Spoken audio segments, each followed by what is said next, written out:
You are wrong, and that is a good thing. There are things that we've learned the wrong way through no fault of our own that we would do well to relearn them the right way. Society and our culture have these ideas of what you should and shouldn't do with your life, and those of us who have ADHD or are neurodiverse, we often have a really hard time with them. And instead, I think we should focus on relearning what's the right way for us and allow ourselves to pursue it that way. I'm Aaron. I'm Cass. And this is Fuck the Plan, the ADHD Project podcast. So I want to start by saying that it is okay to be wrong about things and to learn a new way. And we're often sensitive to like rejection and things like that. So we do struggle with this, but being wrong is a learning experience, I think. And it stings, but would you rather learn what the right way is, or would you rather just be wrong and ignorant about it? Obviously, I would rather learn the right way, although I think learn may even be the wrong word to use because right and wrong don't have solid definitions in this context. Yeah. It's more about creating the right way for yourself, Right. Learning that what you've been told may be wrong, but then finding out what your correct path is. Yeah, I think it's more about kind of adapting and kind of, learning about yourself and how these things fit in. I'm always saying that pretty much everything in life is a balance. There's no black and white, one thing or the other very often, I don't think, in life. There's a lot of times where, certain things work for some people and certain things work for others. And I think we're kind of all taught to box into these like specific things that have worked for the majority of people, but that doesn't always determine how you live your life. Right. And sometimes even if your end goal is the same as somebody else's, you might have the same exact aspirations. That doesn't mean the path there is going to be the same. No. There's a lot of contributing factors to what your path should be to a goal that we can't control. Right. There are economic factors, there are family factors, there's, the place you live and grow up. Right. Some people are just born with those advantages or those disadvantages, and the way you have to work around those things may look different, but it doesn't mean you can't reach the same goal. Right. I mean, everybody's brain works differently too. And, I've known a lot of people who were born into pretty good situations, but, were sort of forced or encouraged to follow a certain path, to keep certain things or to be a certain way, but that didn't really work for them, whether or not it was on paper, a better quote unquote path in life or way of following things. Because if that's not congruent with how your brain thinks, then it's going to reject it eventually. You can't just force yourself. And interestingly enough, I think it is the people that are born into, quote unquote, better or more privileged, maybe we should say. More privileged circumstances that get more of that pressure. Right.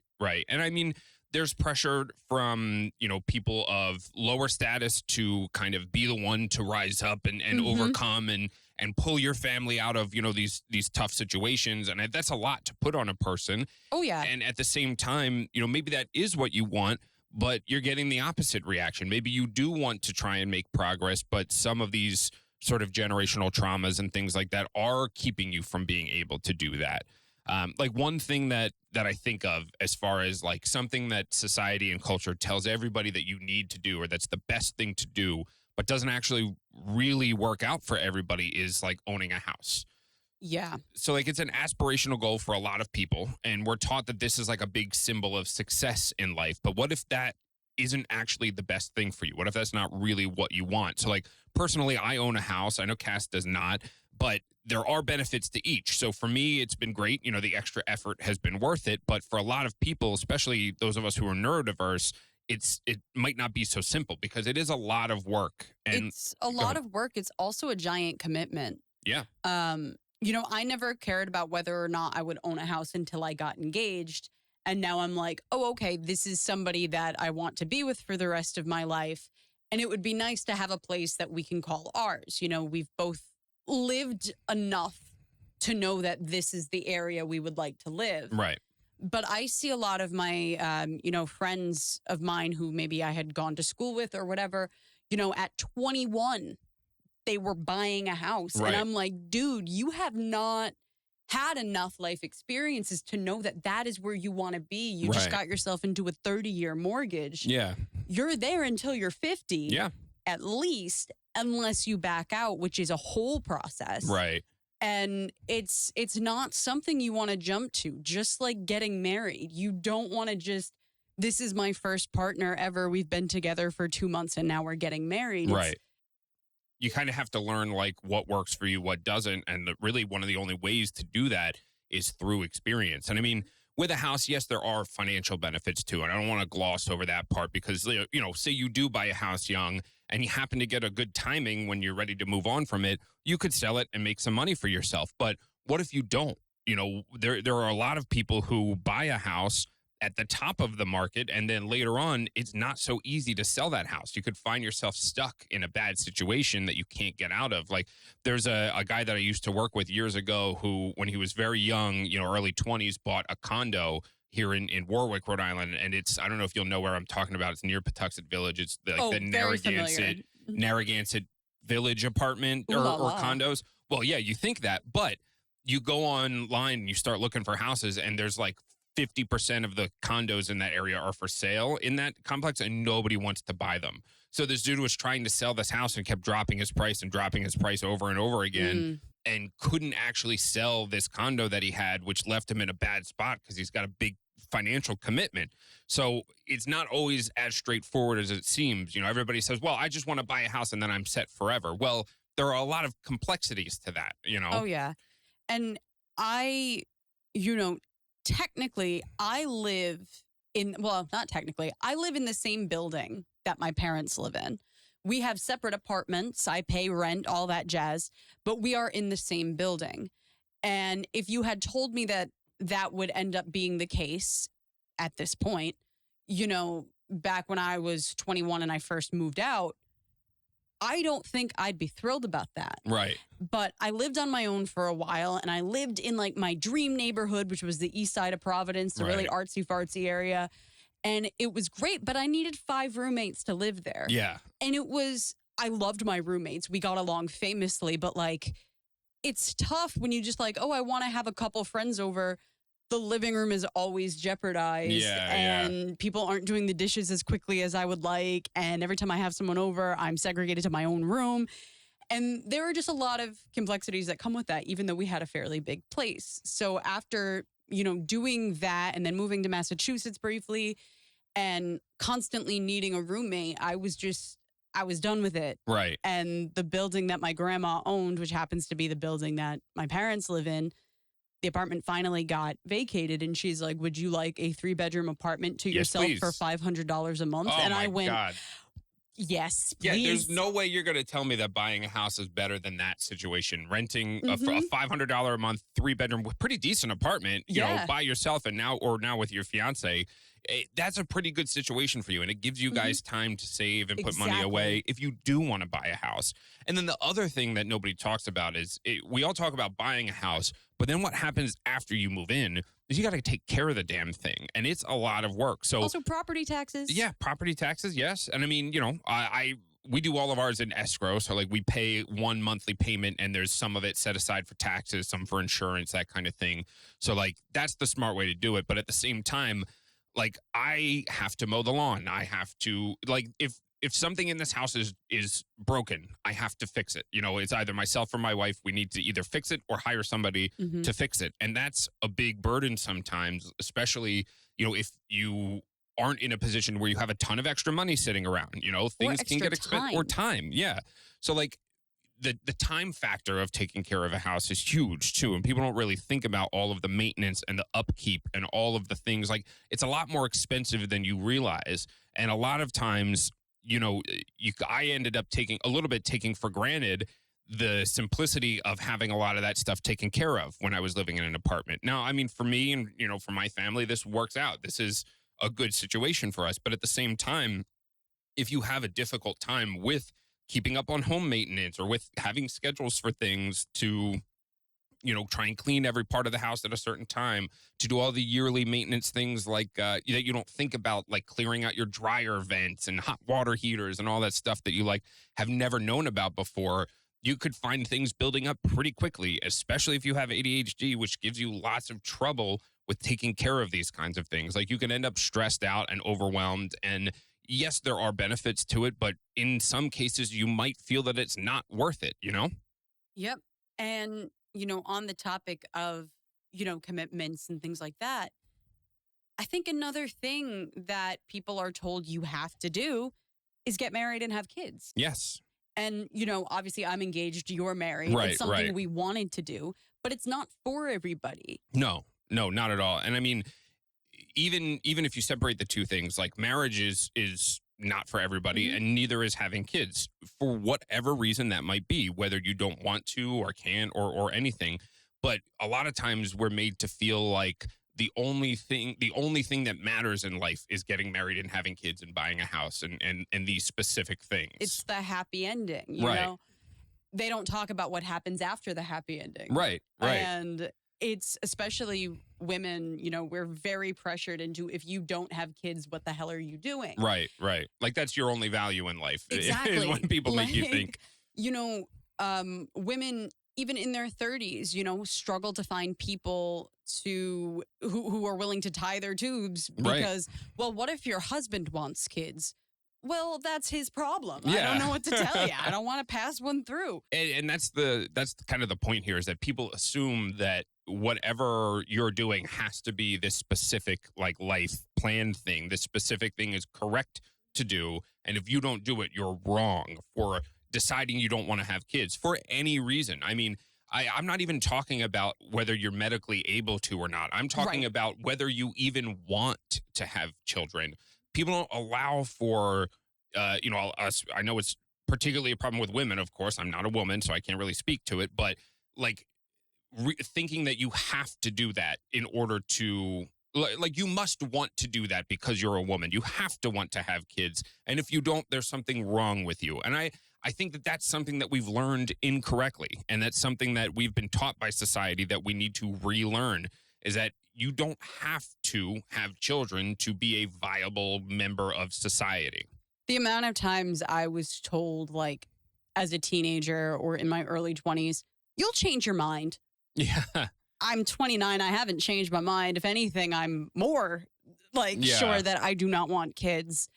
And, a lot of us that say that don't want kids, we get called selfish. Right. And I think that's hilarious, because isn't it more selfish to have a kid you don't want, who may grow up unloved, who may grow up with a parent who had postpartum depression and Yeah. cannot parent, to, bring a child into the world that you can't actually commit to because you never wanted them. It can harbor resentment Yeah. just to fit some social narrative. Yeah, and what's funny about that is it's often the person who's making this request of you that's acting selfishly. It's a parent or Yes. a family member, and they want grandkids, or they want a niece or a nephew or whoever, and they want their family to be XYZ. And they're like, well, if you don't have kids, then you're ruining my idea of my family, so you're being selfish. When in reality, it's their selfish idea that wants you to do something that you don't really want to do.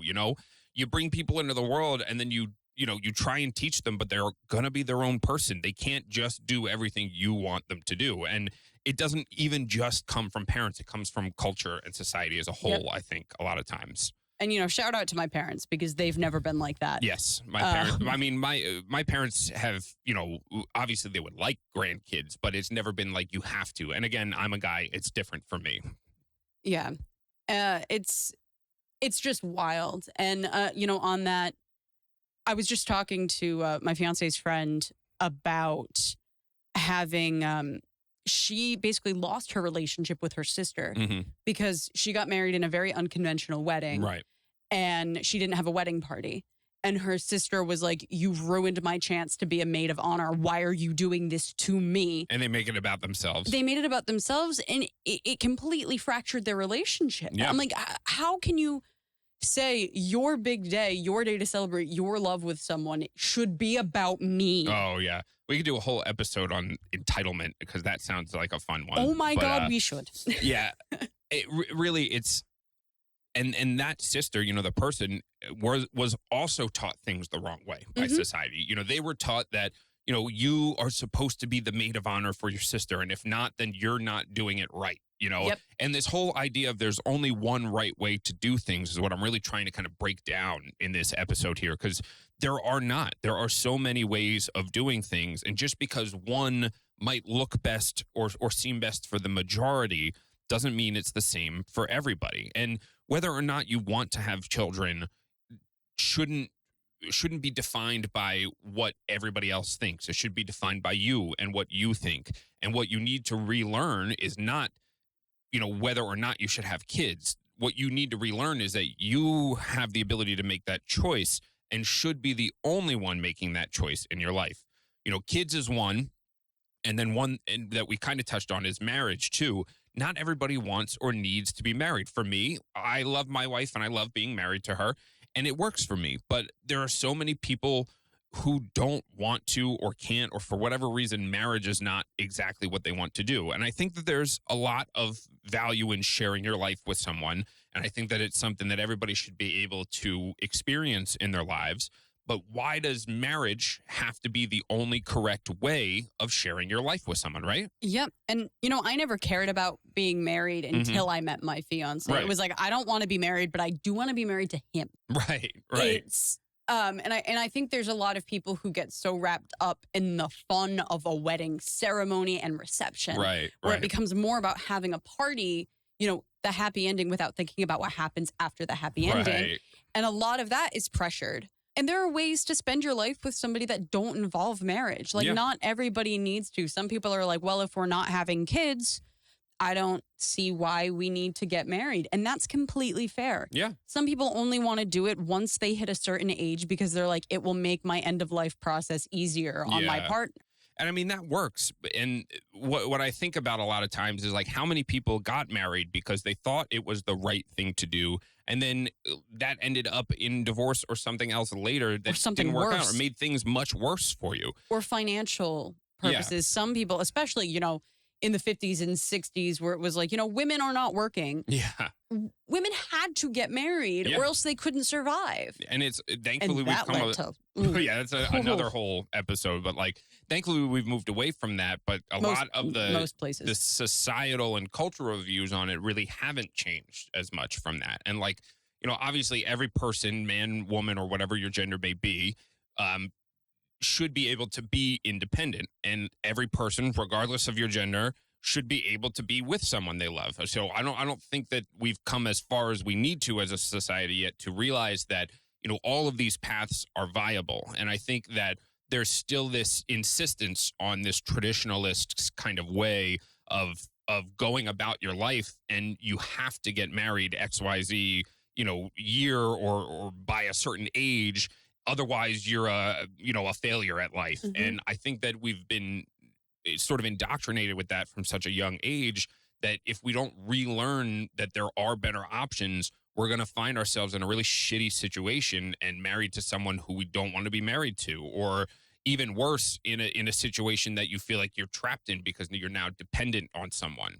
And, tying that into the having kids thing, there are so many couples who are just bad for each other. Yeah. They fight all the time. Maybe they're abusive. Maybe they just don't love each other.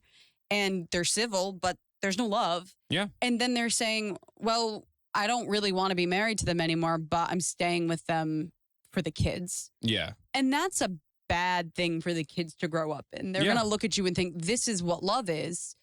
And this is what a family is. These two people who scream at each other all the time, who can't stand to be in the same room together. It is so much better for that kid to, maybe they split their weeks between parents, but either way, they're not surrounded by resentment and anger. Right. But society tells us, no, divorce, what? They're splitting their time between parents. That's wrong. They should stay together. They made a commitment. Right. Well, maybe they messed up. It doesn't mean they should be condemned to live that mistake. And if they made that commitment based on a false pretense that they need to be married in order to have a happy and successful life. Exactly. And then they got married out of obligation, not because it's what they wanted to do, then that's ultimately going to put them in a bad situation or a worse situation than they would have been in later on down the line. And you know what? Would it be better if the they stayed together for the kids. Who knows? It might be worse than if you just deal with it and realize that you've made a mistake and correct it. And then your kids will eventually understand that that was the right thing. Hmm. So I think that we need to abandon the idea that there's only one correct way, and another thing that I've touched on this before plenty of times, so I won't belabor it, but one of them that comes to mind is going to college. And that's Oh, yeah. a huge thing where society teaches us that's the only way to be successful. But 60% of Americans do not have a college degree. And out of those who do, half of them are not employed in a profession that uses that. And that's a Wall Street Journal study. I'm not just pulling this number out of my ass.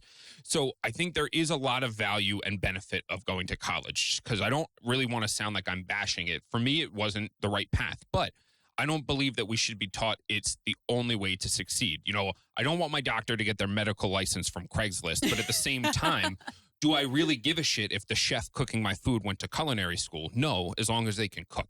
It's like there are certain professions that I do think need school. And if that's what you want to do, then I wholeheartedly encourage you to go to college. But the problem is, from a very young age, we're taught, well, you must go to college if you ever want to be successful. It's like, okay, well, then what about the other 60% of people who didn't go to college? Do they not deserve to be successful, or do they not deserve to have a happy life? Like, if you want to work in a job like,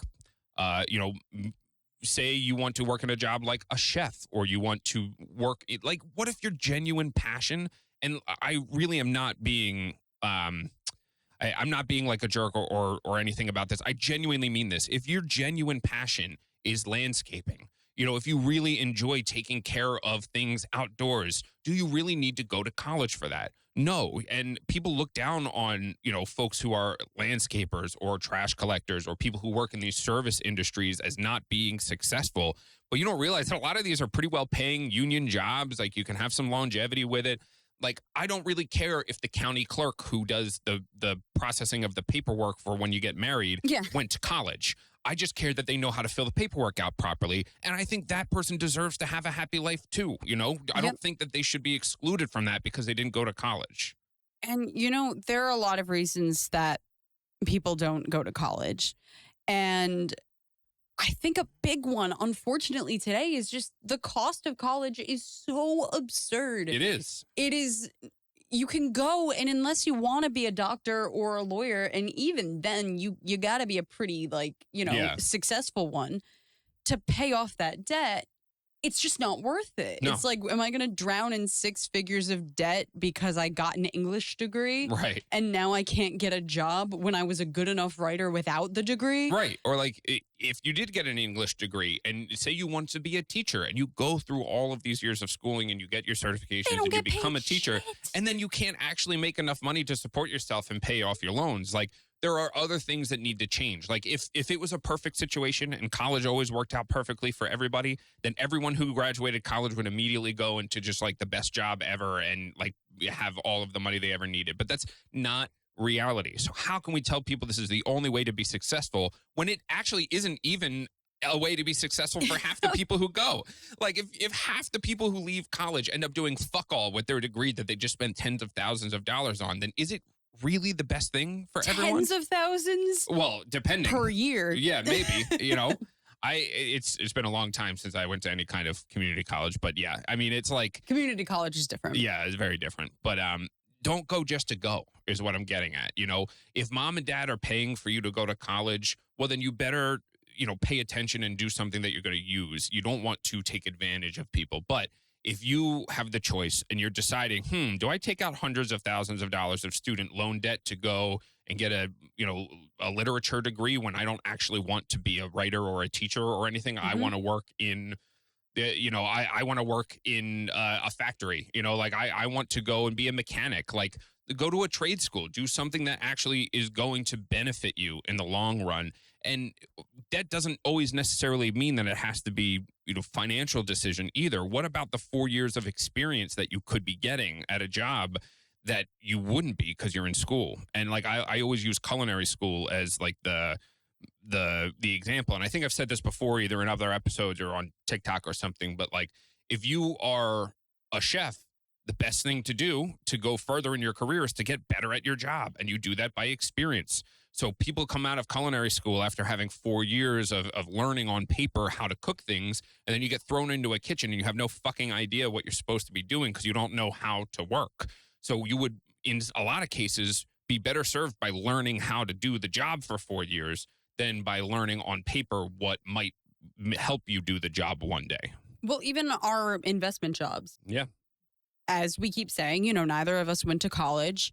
We didn't need the degree to do what we did. No. That being said, we didn't just walk in and they're like, here you go, recommend investments we did have to people. some things we had to learn. There was a series of exams we had to pass to get licenses. And those exams were no joke.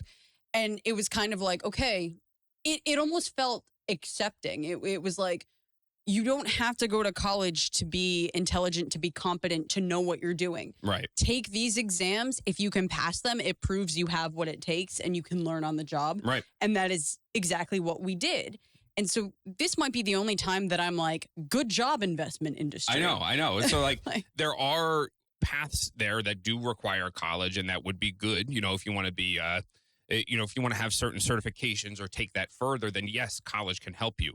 But wouldn't it be a better idea to figure that out first? So you can go and get some experience for a few years, get some practice and get your feet wet, and then realize, hey, this industry is for me. Let me go and use some of these, skills that I have now and this interest in this new field and go to school and learn it. I just think that's a better order of doing things. Yes, absolutely. Because that was actually a point I wanted to make, that the expectation that you need to go to college right after high school. Yeah. So even if you want to go to college, the idea that at 17 years old what you want to do for the rest of your life. Absolutely not. There's no way. I mean, thank Christ I am not the same person I was when I was 17. Right.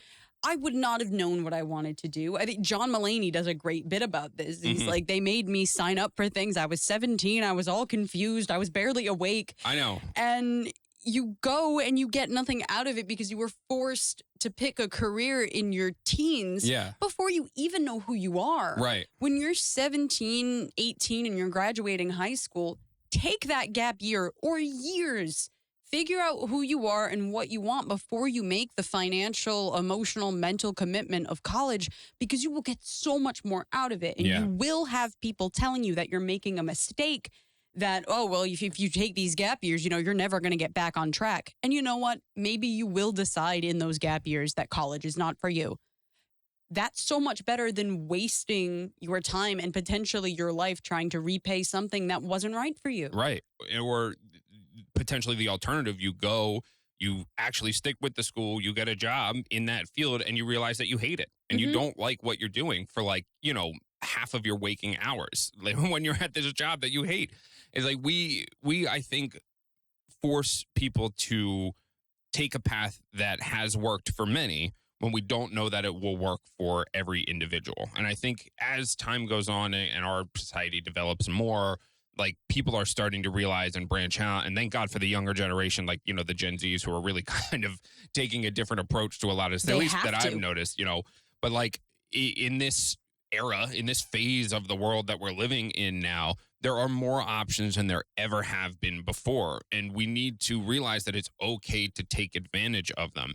And I don't think that, there's one size fits all path for everyone. Never has been, but it's even becoming more apparent nowadays as we're becoming more open and more able to talk about these things as a culture and as a society.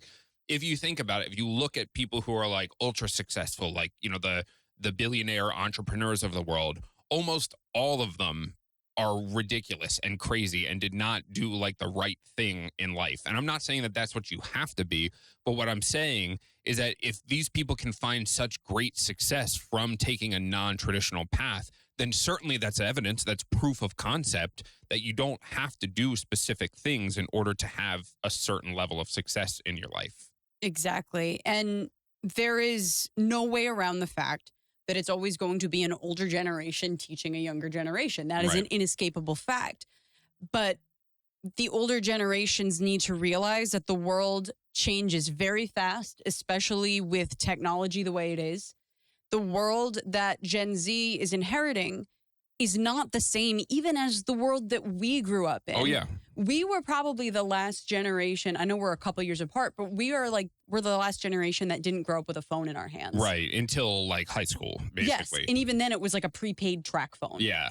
And I remember being so jealous of my friends who had like the Motorola Razors and the or the sidekicks slide up phone or whatever. that always broke. But yeah, you're right though. We kind of like straddled the two sides of the generation. Like we were, we had the like go and play outside kind of childhood, and then we kind of evolved with the technology as it changed. So I feel like we see these things as they happen a lot more because we went through that when we were younger. And even then, so like, talking about my parents' generation, my dad was born in 59, my mom was born in 63. Yeah. Think about that. This is such a different world. Yeah. And luckily they are not like this, but people in that age group giving advice to Gen Zers about how to live, they're giving it based off of what they grew up in when their houses were 50 grand. Right. When they made enough on one job to get by. Right. When school was, maybe in the 80s, it was like 10, 15 grand. Yeah.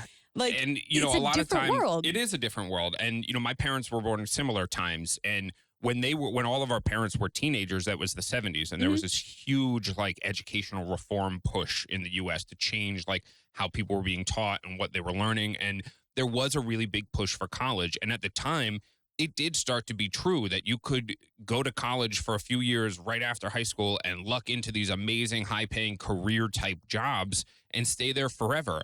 And that really was some of the best advice at that point.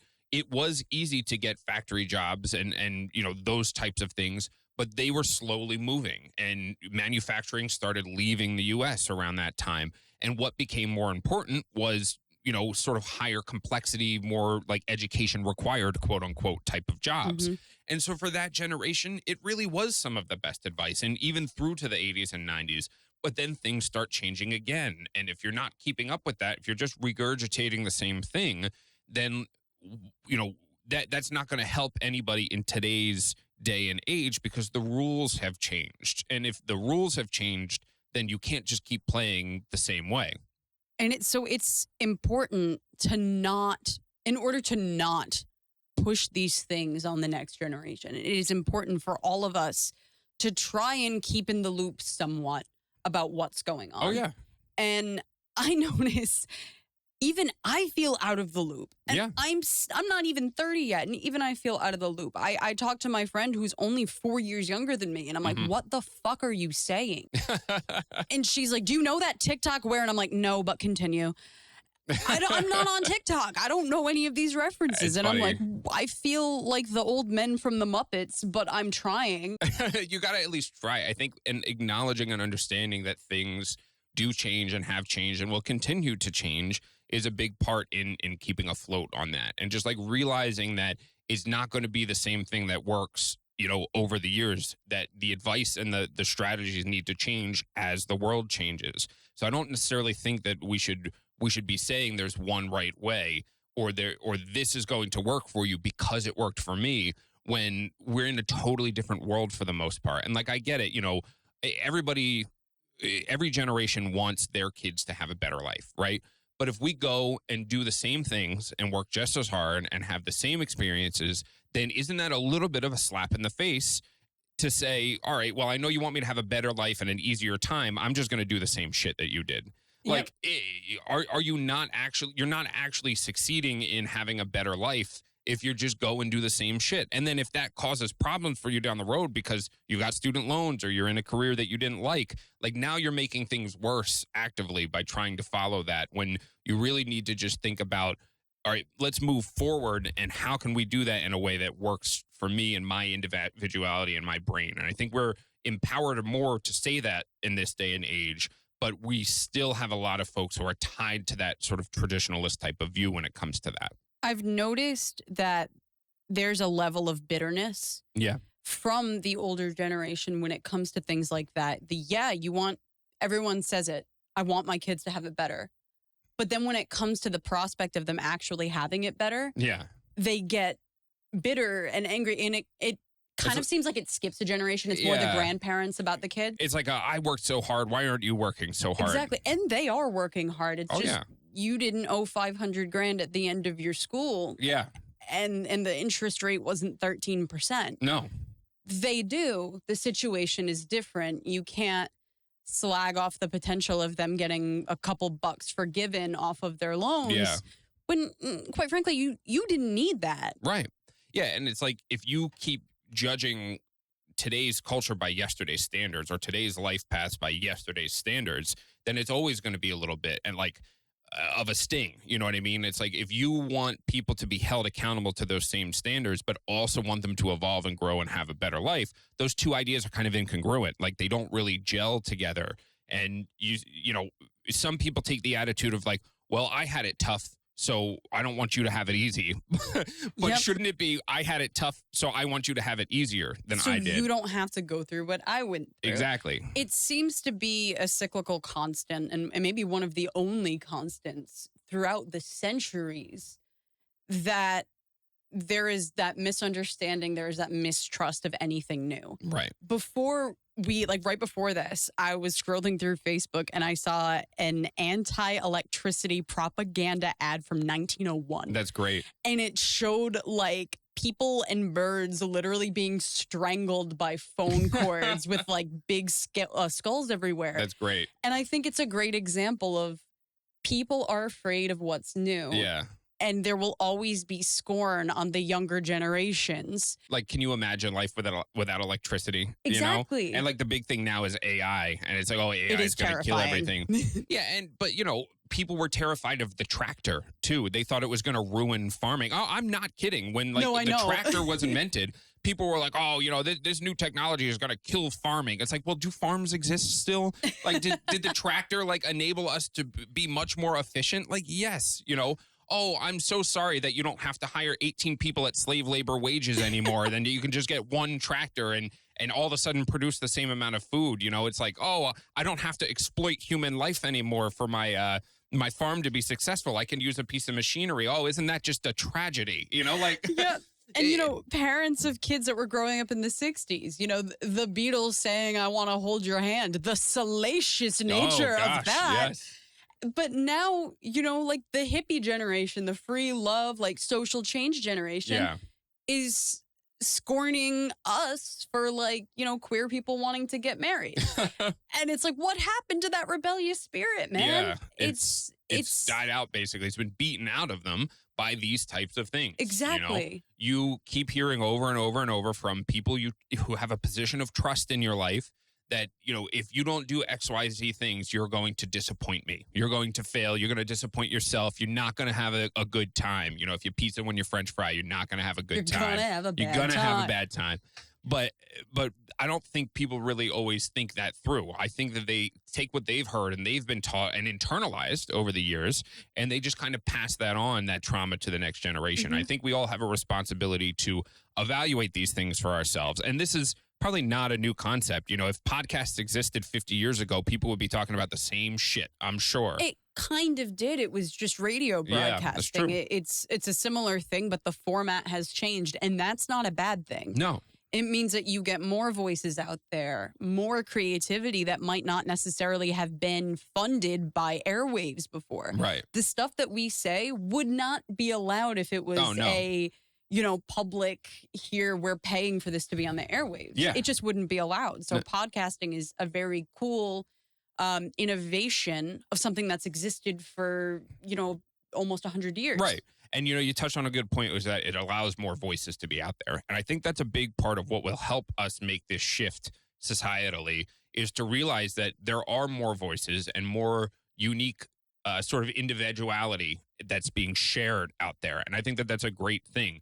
And before, you know, in the 40s, 50s, like in the earlier times of our country, we had to bring together as many people as we could, because there were lots of things going on in the world that you needed to band together for. And as we progress as a global society, obviously conflicts don't go away. You know, I'm trying my best to avoid sounding political here.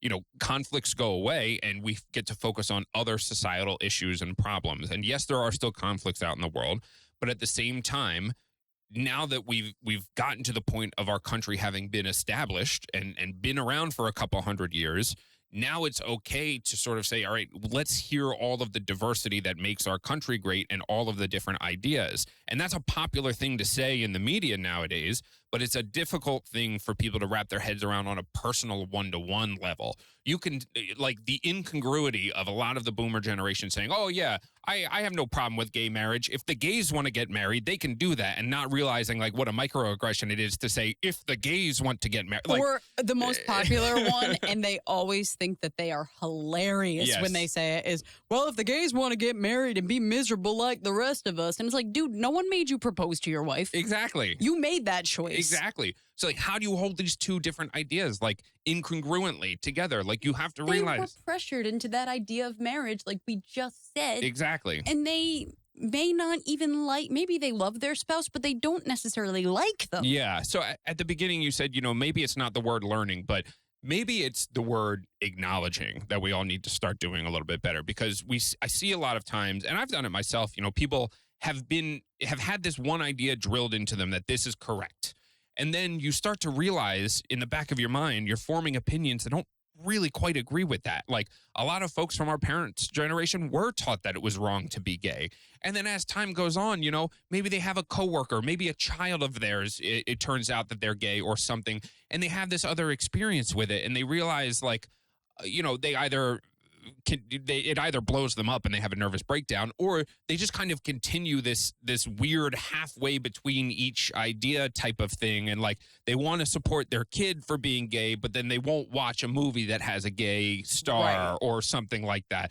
It's like, I think if we just acknowledge that we were taught something the wrong way and move on from it rather than clinging to it because we think it's right, realizing that you are not incorrect, you're not a failure, and you're not an idiot for changing your mind about something, is kind of the path to learning to accept those things and acknowledge the fact that things have changed. You see it yourself. I see people who know that it's totally okay, like, not that there was ever a question, but, like, older generations who have realized that there really is no problem with someone being gay, but still kind of acting like it is. Like, you need to decide to acknowledge, hey, I might have been wrong about something, but that's a good thing. Right. It's the language surrounding it sometimes, where it's like your heart's in the right place, your head's in the right place, but the language you're using is not great. Right, right. My favorite thing is watching, especially, like, even people like our own age. Yeah.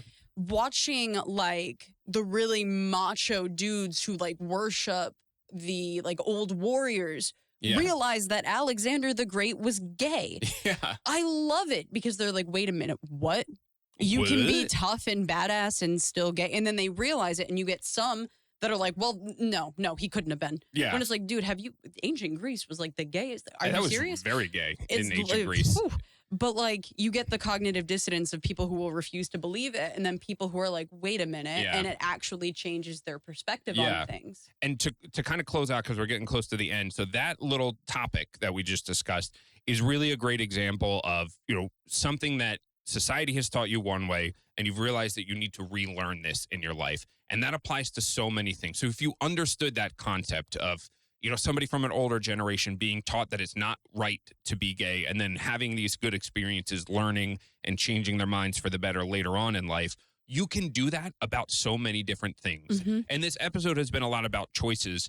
I'm not saying that it's not a choice whether or not you're gay. No, it is not. It is a choice how you treat the people in your life and how you think about and feel about things. It's a choice to decide whether or not owning a home is actually right for you. It's a choice whether or not you want to have kids. It's a choice whether or not you want to go to college, how you want to live your life. And I think that we need to be empowered more to make our own choices for ourselves rather than just do what we think is right because that's what we were taught. And being able to acknowledge that you learned something the wrong way through no fault of anybody's. Your parents were giving you the best advice they knew to give, and same with anybody else in your life. There's nothing wrong with acknowledging that was not correct and changing your mind about it. Exactly. Everybody, we said this like an episode or two ago. Yeah. Everybody tells you to shoot for the stars and to go for your dreams when you're a kid. And then when you're older and you actually try to do that, all of a sudden it's wrong. Yeah. And this is just all about having the strength to say it was wrong for you. Yeah. And admitting that is not a failure. In fact, it's one of the strongest things that you can do is say, I was wrong and I'm going to learn from it. It's not weak if you pretend that you're so strong and you're so correct about these things, it's a little bit weak to try and put up a front because you're vulnerable on the inside. Mhm. It's much stronger to say like, hey, I fucked this up. I was wrong. I'm going to be vulnerable and allow myself to open myself up to the idea of I wasn't right or I learned something the wrong way and maybe potentially face a little bit of embarrassment, but then ultimately know that you're on the right path and doing the correct thing going forward. That's really the right choice. If there's only one right choice, is to think about the path that you're on, what works best for you individually, and acknowledge whether you were right or wrong about something, what's best for you in your life. Exactly. I'm Aaron. I'm Cass. And this has been Fuck the Plan, the ADHD Project podcast.